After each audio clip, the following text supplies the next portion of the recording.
Immagini di 40 anni fa di una casa colonica che veniva trasformata in casa per accoglienza sociale. La stessa casa 40 anni dopo, eccola qua. La solidarietà continua ad essere di casa in questo edificio. Benvenuti a una nuova puntata di Agricoltura Veneta. La puntata di fine anno la vogliamo dedicare proprio alla solidarietà in agricoltura, perché in agricoltura nessuno viene mai lasciato indietro. E proprio per questo ci dedichiamo a una solidarietà qui a Treviso e poi anche a San Polo di Piave. Cominciamo a Treviso perché qui 40 anni fa un sogno si è concretizzato e siamo con Ezio Bisetto, che è uno dei soci fondatori della cooperativa Solidarietà. Insomma, vedendo queste immagini, che emozione. Magnifica, una roba straordinaria. Ma com'è partita questa idea? Questa è partita da delle famiglie che aveva anche qualcuno un figlio disabile. Ci trovavamo sempre su a Cadolte, nel Cansiglio, a fare le ferie con i ragazzi, e là un bel giorno abbiamo deciso cosa facciamo, cosa non facciamo, e facciamo una casa per accogliere ragazzi fragili e disabili. 1982 abbiamo costituito attraverso lo statuto del notaio lo statuto, e quindi abbiamo iniziato qui su questo terreno che è di proprietà del comune, e che abbiamo iniziato con delle baracche che erano a suo tempo, e questa era la casa del contadino e quella era la stalla, e quindi l'abbiamo trasformata per arrivare a raggiungere i nostri obiettivi. Sono 3 elementi sostanziali sulla quale noi abbiamo costituito la cooperativa Solidarietà, cioè riguarda le persone disabili e fragili, la terra e il territorio. Allora andremo a vedere la terra come continua ad essere solidale subito dopo i titoli.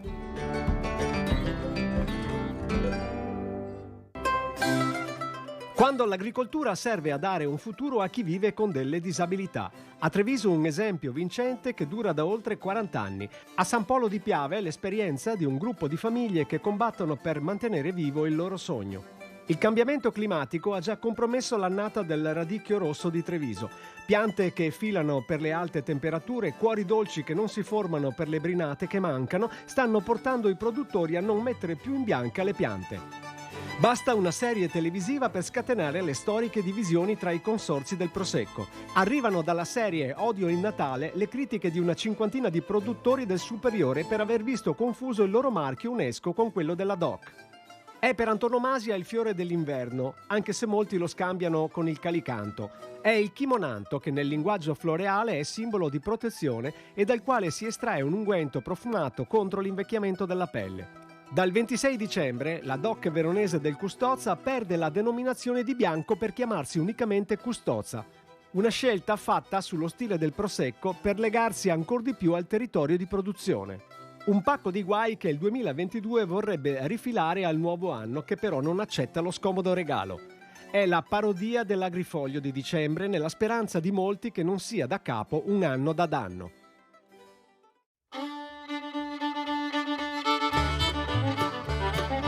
Ed eccoli quindi i prodotti della terra qui a Topinamburg, che è il braccio operativo della cooperativa Solidarietà. Insalata rossa di che tipo, Pier? Foglia di quercia rossa. Però Mazzucato è chi opera nella terra, sulla terra, con i disabili o i fragili. È difficile lavorare con loro. Ci sono situazioni che creano più difficoltà, però situazioni che danno più soddisfazione, perché quando si vede che loro svolgono il lavoro bene, diciamo quasi tra virgolette come i normali, quello dà soddisfazione sicuramente. Tu hai un collaboratore davvero particolare. Sì, è un sordomuto che però intuisce bene quando è da lavorare, capisce bene, ti osserva quando parli e lui riesce a intuire bene come da svolgere il lavoro. Poi normalmente va seguito sicuramente come gli altri del resto, però ha questa particolarità. Possiamo dire che in realtà la disabilità non esiste, perché tutti quanti siamo un po' speciali. Sì, Tutti siamo speciali effettivamente, tutti siamo un po' disabili sotto certi aspetti e anche normali, tutti quanti abbiamo bisogno di capire sicuramente. E siamo con Doriana Segata, che è la responsabile del punto vendita. Qui vediamo che insomma non è che fate una produzione solo di insalata e di bieta. No, assolutamente, tutti quelli che sono i prodotti di stagione. Chi viene qui a fare la spesa capisce la vostra filosofia. Sì, loro sanno perché li incontrano che qui ci sono anche dei ragazzi che vengono con disabilità varie, che ci aiutano, quindi uniscono una cosa all'altra, non è solo una questione di cibo. Grazie, adesso le notizie.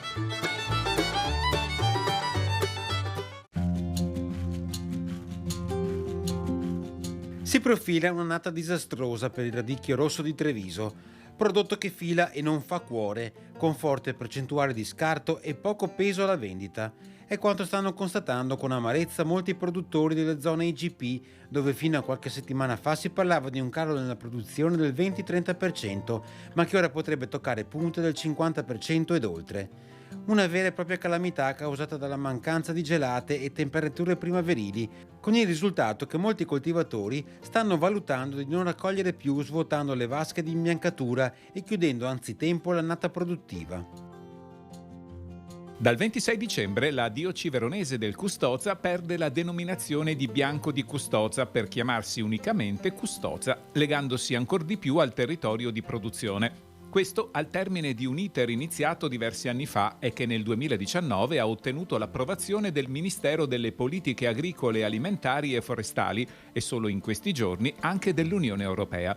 Tra le novità introdotte nella modifica del disciplinare viene accolta la richiesta di delimitazione della zona di imbottigliamento del vino Custoza, riservata ora all'area di produzione e alla provincia di Verona, con l'unica eccezione dei comuni limitrofi delle province di Brescia e Mantova, dove tradizionalmente il Custoza è sempre stato apprezzato ed imbottigliato. Circa 50 cantine che producono prosecco superiore hanno chiesto un intervento deciso del consorzio per evitare di confondere la denominazione di Conegliano e Valdobbiadene con le altre, cosa che, secondo i produttori, sarebbe accaduta prima nel corso dell'ultimo Vinitali e recentemente con una comunicazione appiattita e generalista.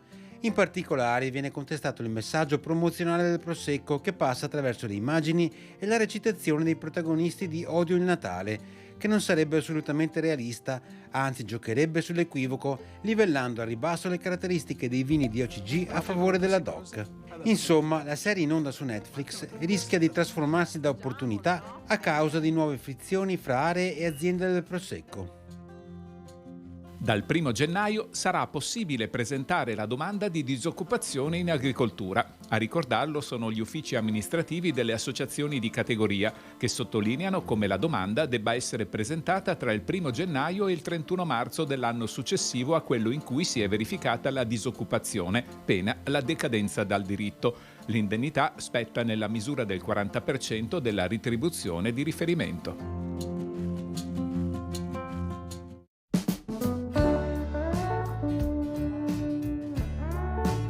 Enzo Bisetto, abbiamo incominciato con le immagini di una casa colonica in fase di ristrutturazione e terminiamo questa prima parte di agricoltura con un edificio completamente nuovo. Questa è stata l'evoluzione della cooperativa Solidarietà. Sì, questa è l'ultima fabbricato che abbiamo fatto, che è stupendo dentro all'interno, meraviglioso, e che ha dato la possibilità agli ospiti di avere più spazi a disposizione per sviluppare i progetti a loro assegnati.